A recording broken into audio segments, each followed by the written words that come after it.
The city was a graveyard of skyscrapers. Most of the towers had collapsed years ago, when the Sci-Fi bombarded Denver during the first weeks of the occupation.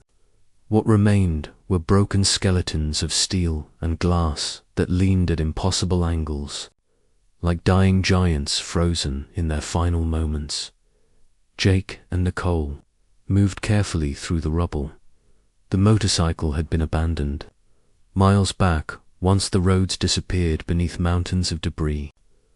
Now they traveled on foot, climbing through shattered streets and weaving through silent alleyways that smelled of rust and dust. Victoria's voice whispered inside Jake's mind, "Commander, long-range sensors indicate heavy estuary patrol activity ahead. The communication bunker is located beneath the old government complex 2 blocks east." Jake nodded even though nobody could see him. Nicole crouched beside him behind a collapsed wall and checked the magazine in her rifle. "Let me guess," she said quietly. "Lots of aliens between us and where we need to go." Jake gave a tired smile, something like that. They waited until a patrol drone drifted past overhead before moving. Again, the government complex appeared through the ruins like a fortress. Half the building had collapsed, but the underground bunker entrance was still intact, hidden beneath a layer of rubble and twisted metal. Victoria guided Jake to a rusted hatch, barely visible under debris. The helmet extended across his face, again as he knelt beside the control panel. Blue light flickered across the ancient keypad. "Access code accepted," Victoria said. The hatch groaned open with a long, metallic scream. Dust and stale air rushed out as darkness swallowed the staircase below. Nicole glanced at Jake. "Well," she said, "no turning back now." They descended into the bunker. The recall signal, the underground command room, looked like something from another world. Old computer consoles lined the walls.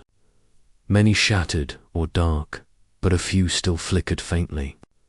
With dying power, Jake approached the main terminal. The helmet connected instantly. Data flooded his vision. Victoria's systems spread through the bunker network like electricity through veins, preparing recall transmission. Victoria said. The room hummed as dormant machines woke for the first time in centuries. Jake placed his hand on the console. "Send it outside." A massive satellite dish slowly rotated toward the sky. A beam of encoded light blasted into orbit. The message traveled through old military satellites, bouncing outward across the solar system. 8 hours later, it reached Neptune and something ancient awakened. The Valkyrie awakens 300 years of silence ended in a moment.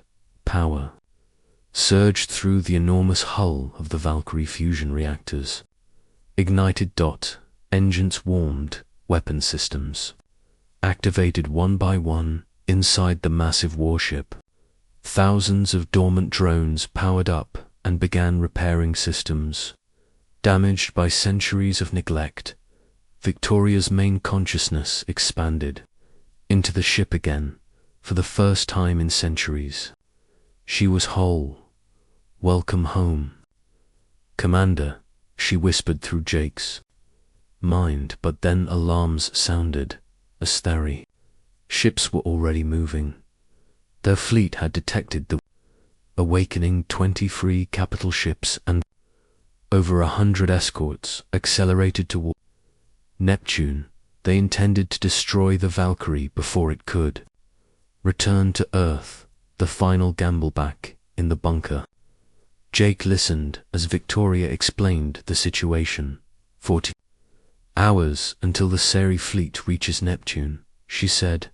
72 Hours until Valkyrie is fully operational. Jake rubbed his face. So we're short 30 hours. Nicole crossed her arms, meaning we need to slow them down. Victoria's sensors searched through ancient military archives. Then she found something. 3 nuclear missile silos hidden across North America. If even one launched toward the Sci-Fi fleet, they would have to slow down and deploy defensive systems. It wouldn't destroy them, but it could buy time, and time was everything. The Silas team split up. Linda, Carl, and Danny headed for one silo. Jake and Nicole rode west toward another. Hours turned into days. They crossed deserts of shattered highways and forests burned black by orbital strikes. X-Theory patrols hunted them constantly. Twice they barely escaped. Once they crashed their motorcycle while avoiding a drone, but they kept going, because somewhere near Neptune, humanity's last warship was waking up, and if they failed, Earth would never have another chance. The launch, the silo hidden inside the Wyoming mountains, still worked. Barely. Victoria accessed its systems, dust-covered. Computers flickered to life. 3 massive missiles stood upright in their launch tubes, sleeping. Giants, fuel levels at 60%.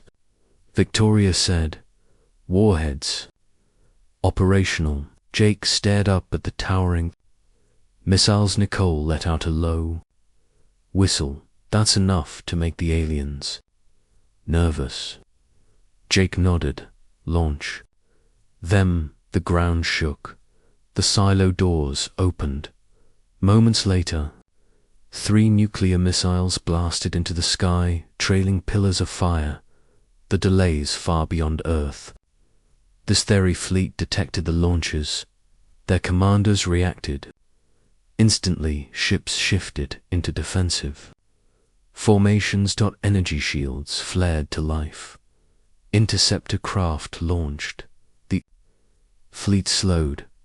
Hours passed as they neutralized the missiles, but the delay had already happened.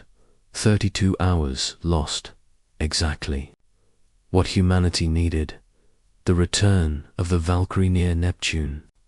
The final systems of the Valkyrie came online. Fusion engines roared to life. Weapon batteries charged. Victoria's voice filled Jake's mind. All systems operational. Then she said the words she had been waiting 3 centuries to speak. "Commander, the Valkyrie awaits your orders." Jake stood at the edge of the silo entrance and looked up at the sky. For the first time in 15 years, he felt something he had almost forgotten. Hope. He took a deep breath. "Victoria," he said quietly, "bring our ship home." The sky burns 3 days later. Something enormous appeared in Earth's orbit. The Sci-Fi fleet turned to face it. They expected another human relic, another broken weapon. Instead, they saw a warship larger than anything humanity had ever built. The Valkyrie. Its weapons ignited like stars. Victoria spoke one final time, engaging enemy fleet, and for the first time since the invasion began, humanity fought back.